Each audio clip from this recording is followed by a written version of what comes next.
स्त्री का घर, मायका या ससुराल, तुम्हें कितनी बार बताया है मेरे तैयार होने से पहले मेरा नाश्ता तैयार हो जाना चाहिए। शादी के 25 साल बाद भी मुझे क्यों बार बार एक ही बात बतानी पड़ती है लता? तुम्हें क्या है, तुम तो आराम से घर पर रहोगी, मुझे काम पर जाना पड़ता है। तुम हो कि हमेशा बेवकूफ़ों जैसी हरकत करती हो। अगर तुम यह जानबूझकर करती हो तो याद रखना, मुझसे बुरा कोई नहीं होगा। आज भी प्रशांत का पारा चढ़ा हुआ था। इन कटु शब्दों में अपना गुस्सा उतारते हुए, गीला तौलिया कुर्सी पर फेंकते हुए प्रशांत गुस्से से लता की तरफ देखने लगा। लता के लिए प्रशांत का यह बेवजह का गुस्सा कोई नई बात नहीं थी। वह महीने में 3-4 बार ऐसे ही लता पर बरस पड़ता था।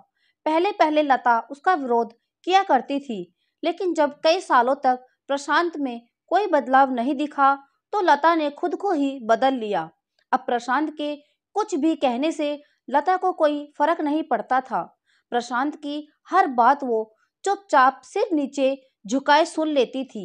शादी के पहले 5 साल तक लता ने पूरी कोशिश की थी कि प्रशांत को बदला जाए, लेकिन फालतू का गुस्सा करना, बाद में लता को भला बुरा कहना, यह मानो जैसे उसकी आदत बन गई थी। कोई भी वाद विवाद होता तो प्रशांत सीधा लता को बोल देता, अगर मैं तुम्हें अच्छा नहीं लगता तो क्यों नहीं चली जाती अपने मायके, क्यों रहती हो मेरे साथ? इतना सब कुछ होने के बावजूद लता प्रशांत के साथ रहती थी, क्योंकि उसे अपनी बेटी की फिक्र थी। और जाती भी तो कहाँ, अपने बूढ़े हो चुके माँ बाप को इस उम्र में परेशान करना वह नहीं चाहती थी। समाज और लोग क्या कहेंगे, यह भी तो उसे देखना था। वह इतनी पढ़ी लिखी भी तो नहीं थी कि खुद जाकर कोई नौकरी कर सके और अपना और अपनी बेटी का पालन पोषण कर सके। लता को अब अपनी फिक्र नहीं थी, उसको फिक्र थी तो बस अपनी शादी लायक हो रही बेटी की। लता नहीं चाहती थी कि पति पत्नी के झगड़े की वजह से काव्या डिस्टर्ब हो। काव्या की पढ़ाई पूरी हो चुकी थी, उसके लिए अब शादी के लिए रिश्ते आने लगे थे। कई रिश्तों को काव्या ठुकरा चुकी थी। 2-3 महीने बाद एक अच्छा रिश्ता आया। रिश्तेदारों और पहचान के लोगों ने भी लड़के के बहुत गुणगान किए थे। प्रशांत एक शाम अपनी बेटी के पास बैठकर उसे बताने लगा, काव्या बहुत अच्छा लड़का है, पढ़ा लिखा है, बड़ा घर है, बहुत अच्छी नौकरी है।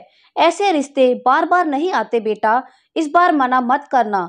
काव्या अपने पिता से ज्यादा बात नहीं करती थी, शायद डरती थी या शायद नफरत करती थी, लेकिन आज वो अपनी पूरी हिम्मत इकट्ठा कर बोली, मुझे अभी शादी नहीं करनी है पापा, मैं नौकरी करना चाहती हूँ, खुद अपने पैरों पर खड़ी होना चाहती हूँ। हाँ, तो उसमें क्या बड़ी बात है? मैंने लड़के से बात की है, वह तुम्हें किसी बात के लिए नहीं रोकेगा। तुम शादी के बाद भी नौकरी कर सकती हो, वह तुम्हें नौकरी के लिए परमिशन दे देगा। प्रशांत बोला, मेरी नौकरी करना या ना करना उसकी परमिशन क्यों डिपेंड रहेगा पापा? काव्या ने पूछा। मैं कह रहा हूं ना, तुम्हें किसी भी चीज की कमी नहीं होगी वहां। ऐसे रिश्ते बार बार नहीं आते, इसे ठुकरा मत, बहुत खुश रहेगी तू वहां। प्रशांत बोला, पापा क्या मैं उतने ही खुश रहूंगी जितनी मम्मी इस घर में खुश है? काव्या ने तंज कसते हुए कहा, आज तुम्हारी जबान कुछ ज्यादा ही नहीं चल रही?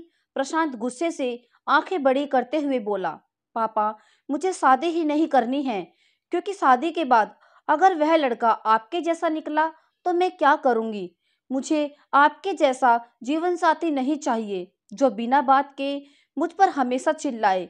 मुझे कुछ भी अपनी पसंद का लेने हो तो 10 बार सोचना पड़े, कहीं वह नाराज ना हो जाए। मेरी तबीयत कैसी भी हो उसे परवाह न हो, रोटी थोड़ी सी मोटी बन जाए तो घर सर पे उठा ले, उसकी चेक बुक ना मिले तो मेरा ही दोष निकाले और हर छोटी मोटी बात पर मुझे मायके जाने के लिए कहे। काव्या ने अपना दिल खाली करते हुए पापा से सब कह दिया। प्रशांत का गुस्सा 7वें आसमान पर था, लेकिन उसके मुंह से एक भी शब्द नहीं फूट रहा था। वो काव्या की बातें सुन रहा था। काव्या उतना ही बोलकर चुप हो गई। आज पहली बार वह अपने पापा के सामने इतना कुछ बोल रही थी। पापा, आपने माँ के साथ हमेशा गलत व्यवहार किया है। आप अपने ऑफिस का गुस्सा बिना सोचे समझे माँ पर उतार देते हैं। कभी इस बात की परवाह भी नहीं करते कि उन्हें कैसा लगता होगा। आपकी बात सुन सुन माँ ने अपना स्वाभिमान खो दिया। प्रशांत आज पहली बार अपने किए बर्तावों को महसूस कर पा रहा था। वह इतना ही बोल पाया, जो तुम्हारा मन हो वो करो, मैं तो इतना बुरा हूं ना। काव्या ने प्रशांत का हाथ पकड़ा और बोली, पापा, मुझे एक ही सवाल का जवाब दो। क्या आप चाहोगे कि मेरा पति आपके जैसा हो? अगर आपका जवाब हाँ है तो कर दीजिए मेरा रिश्ता आज, और ना है तो मुझे आत्मनिर्भर बनने दीजिए। प्रशांत कुछ भी ना बोल पाया और वहां से चुपचाप बाहर चला गया। आज उसे लता के सामने जाने में शर्म आ रही थी। चलते चलते उसकी आंखों से आंसू बह रहे थे। प्रशांत ने आज से अपने आप को बदलने का निश्चय किया। अगले दिन से लता ने अपने पति में काफी बदलाव देखा।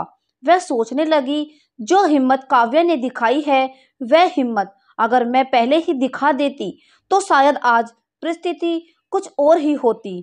अब काव्या पढ़ लिख कर अच्छी नौकरी करने लगी और 3 साल बाद उसके लिए एक अच्छा रिश्ता आया।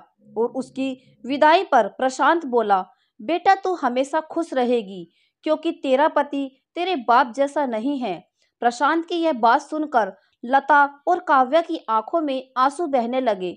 हमारे समाज में औरतों को भले ही देवी का दर्जा दिया जाता है, लेकिन वह स्वतंत्रता नहीं दी जाती जो उन्हें देनी चाहिए। उन्हें बचपन से ही बताया जाता है कि वह पराया धन है। स्कूल से आने में देर हो जाए तो पिटाई मिलती है। मोबाइल पर बातें करते हुए दिख जाए या खिड़की से झांकते हुए दिख जाए तो शक किया जाता है। माँ बाप का घर तुम्हारा नहीं है, पति का घर ही तुम्हारा घर है। जीवन भर यह बातें बता बता कर उन्हें ससुराल भेज दिया जाता है, और एक दिन किसी छोटे मोटे झगड़े में ससुराल वालों से उसे सुनना पड़ता है कि इस घर को छोड़ दो और मायके चली जाओ। अब आप ही बताओ दोस्तों, ऐसी स्त्रियों का सच्चा घर कौन सा है? आखिरकार वह किस घर को अपना कहे? दोस्तों, यह कहानी आपको कैसी लगी कमेंट पे जरूर बताएं। वीडियो को लाइक करें, शेयर करें और हमारे चैनल को सब्सक्राइब करें। Thank you.